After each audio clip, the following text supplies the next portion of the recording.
भारत में राफेल का पहला स्क्वाड्रन पूरा होने में बस चंद रोज बाकी है, लेकिन राफेल डील को लेकर विवादों का नया पिटारा खुल गया है। फ्रांसीसी पब्लिकेशन मीडियापार्ट का दावा है कि राफेल बनाने वाली कंपनी दसॉ एविएशन ने डील के लिए एक भारतीय फर्म को गिफ्ट के नाम पर कम से कम 10 लाख यूरो दिए।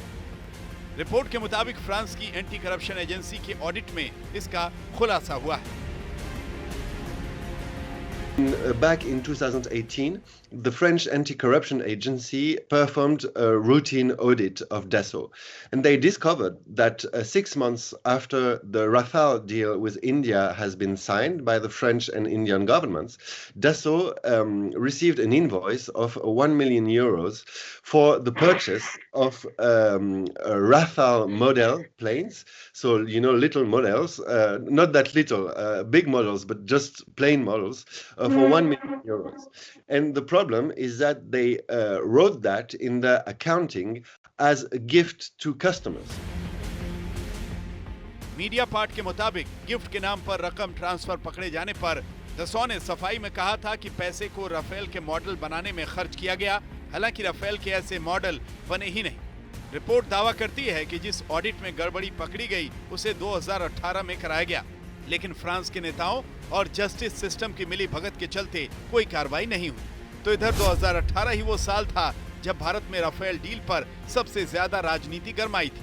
अब नए दावों के बाद कांग्रेस सीधे प्रधानमंत्री मोदी से जवाब मांग रही है। प्रधानमंत्री जी तो कहते थे ये गवर्नमेंट टू गवर्नमेंट कॉन्ट्रैक्ट है, तो गवर्नमेंट टू गवर्नमेंट कॉन्ट्रैक्ट में कमीशन खोरी और बिचौलिए कैसे हो सकते हैं? और भारत में स्टेटेड पॉलिसी है no middleman no commission in defence deals, और अगर कोई ऐसा करेगा तो उस पर कार्रवाई होगी, कंपनी का कॉन्ट्रैक्ट कैंसिल होगा, कंपनी ब्लैकलिस्ट होगी, कंपनी पर एफआईआर दर्ज होगी। यह इस देश का कानून है। हम केवल यह पूछ रहे हैं क्या इस देश का कानून इस देश की सरकार पर लागू होता है या इस देश के सरकार और प्रधानमंत्री कानून और संविधान से ऊपर उठते?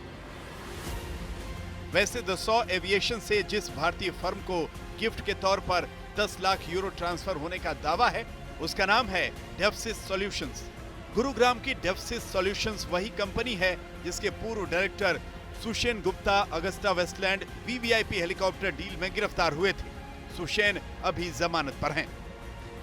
राफेल डील में घोटाले के नए आरोपों पर सरकार का सबसे बड़ा बचाव यही है। साथ ही सरकार ने मीडिया पार्ट की रिपोर्ट को फ्रांस में बिजनेस की होड़ का नतीजा होने का दावा किया है। कांग्रेस पार्टी फिर राफेल की बात कर रही है। सुप्रीम कोर्ट में तो हार गए, सीएजी ने भी फिर उसको रिजेक्ट कर दिया।